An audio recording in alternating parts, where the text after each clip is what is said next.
உள்ளாட்சி தேர்தல் பார்வையாளர்களுடன் மாநில தேர்தல் ஆணையர் பழனிக்குமார் ஆலோசனை நடத்தி வருகிறார். கூடுதல் விவரங்களை செய்தியாளர் நந்தாவிடம் கேட்கலாம். நந்தா, இந்த ஆலோசனை எதற்காக, எந்த மாதிரியான முடிவுகள் எல்லாம் எடுக்கப்பட உள்ளன, விவரங்களை பதிவு செய்யுங்க.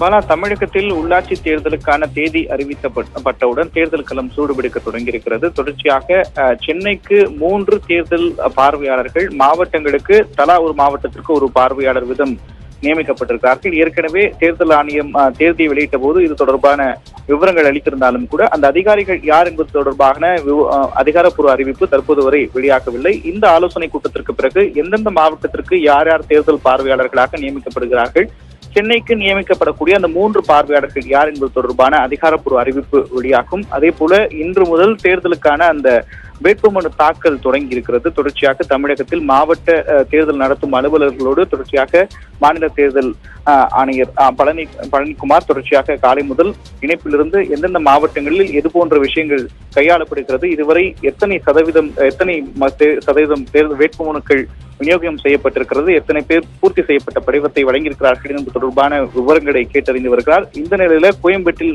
நடைபெற்றிருக்கக்கூடிய இந்த ஆலோசனை கூட்டம் அடுத்த 2 மணி நேரத்திற்கு தொடங்கும் என்று எதிர்பார்க்கப்படுகிறது. அடுத்தடுத்த நாட்கள்ல இந்த வேட்புமனு விநியோகம் என்பது தீவிரமடையும். கட்சிகள் இறுதிக்கட்ட வேட்பாளர்கள் யார் என்பது தொடர்பான முடிவான பிறகு பரப்புரையை தொடங்குவார்கள்.